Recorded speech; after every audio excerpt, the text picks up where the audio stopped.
안녕하세요. 요즘 시장 변동성 때문에 정신 없으시죠?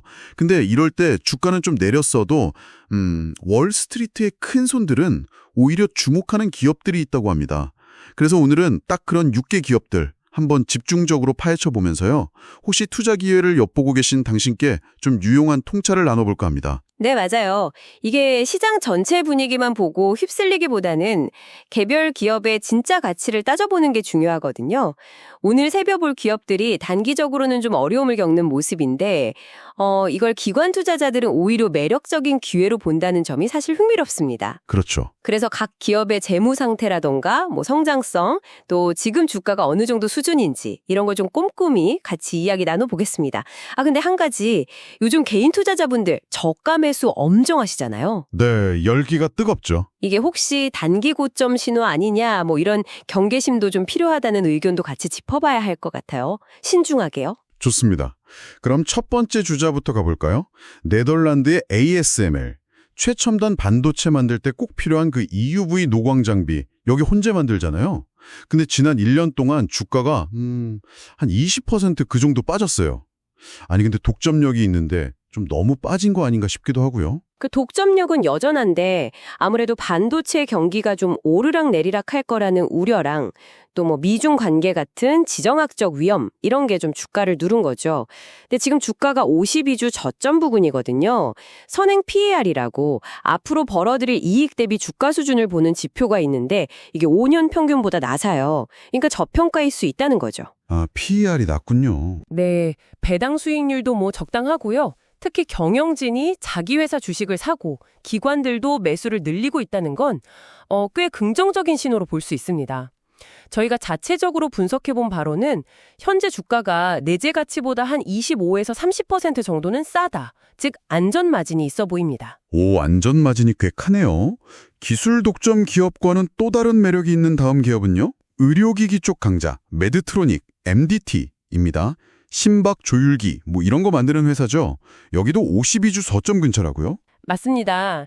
여기도 선행 PER이나 배당 수익률 보면 다 좀 싸다, 저평가다 이런 신호를 보내고 있어요. 그리고 무려 47년 동안 배당금을 계속 늘려온 그 유명한 배당 귀족주잖아요. 와, 47년이요. 대단하네요. 그쵸. 근데 다만 최근 연간 배당 인상률이 1.4%. 이건 좀 아쉽긴 해요. 약간 주춤한 거죠. 기관들은 그래도 꾸준히 사 모으고 있는데 앞으로 주당 순이익 성장률 전망치는 동종 업계 평균보다는 좀 낮다는 점. 이건 좀 고려를 하셔야 합니다. 안전마진은 한 10% 정도? 월가에서는 한 20% 정도 오를 수 있다. 이렇게 보고 있더라고요. 배당은 꾸준하지만 성장은 약간 추춤. 알겠습니다. 그럼 요즘 소비가 좀 둔화될까 걱정이 많은데 프랑스 명품 그룹 LVMH는 어떨까요? 루이비통, 디올 같은 브랜드를 가졌는데도 지난 1년 주가가 30% 넘게 하락했다고요? 네, 2024년 들어서 매출이랑 이익률이 좀 줄었다는 건 분명히 좀 걱정되는 부분이죠. 근데 여기서 진짜 주목해야 할 점은 그 베르나르 아르노 회장이죠. 회장을 포함해서 내부자들이 정말 공격적으로 자기 회사 주식을 사고 있다는 거예요. 아, 내부자들이요? 예, 이건 시장이 내리니까 이걸 기회로 본다. 이런 아주 강력한 신호일 수 있거든요. 물론 명품이 경기에 좀 덜 민감하다 이런 시각도 있긴 하지만 그래도 매출 둔화 추세는 계속 좀 지켜봐야 합니다. 안전마진은 약 15% 정도, 월가 목표치 기준으로는 한 25% 정도 상승 여력을 보고 있습니다. 내부자 매수가 강력한 신호가 될 수 있겠군요. 명품 소비란 건 또 다른 흐름을 타는 에너지 기업 엑선모빌, XOM. 여기도 52주 저점 부근인데요. 이 기업은 어떻게 봐야 할까요? 엑선모빌은 사실 가치 평가는 좀 엇갈려요. 선행 PER은 5년 평균보다 높은데 배당 수익률은 또 괜찮은 수준이거든요. 그리고 이 회사는 무려 143년 동안 배당을 줬고 42년 연속으로 배당금을 올렸어요. 이 역사는 정말 대단하죠. 143년 배당에 42년 연속 인상이라니. 정말 꾸준함의 대명사네요. 그렇죠. 근데 이제 유가 변동에 따라서 실적이 오르락 내리락 하는 거랑 앞으로 4분기 연속으로 EPS가 감소할 거라는 전망, 이건 좀 부담이죠. 그런데도 기관 투자자들은 최근에 매수 규모를 확 늘리고 있어요.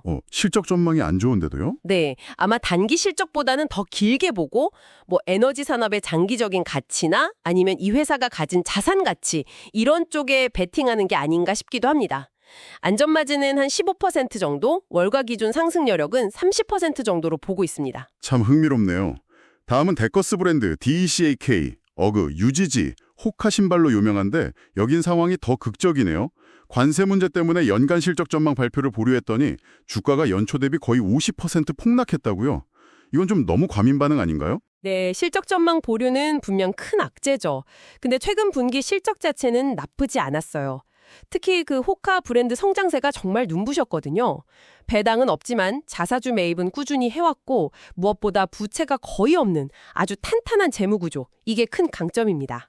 아, 재무가 탄탄하군요. 네, 물론 앞으로 EPS 성장 전망이 다소 낮다는 점은 있지만 기관 투자자들의 매수세는 정말 강력합니다. 저희 분석으로는 안전마진이랑 월가 기준 상속여력 둘 다 한 30% 수준으로 꽤 높게 보고 있습니다. 폭락 속에서도 기관 매수가 강력하다는 건 주목할 만하네요. 자, 마지막입니다. 프로로지스, PLD, 세계 최대 물류창고 리츠죠.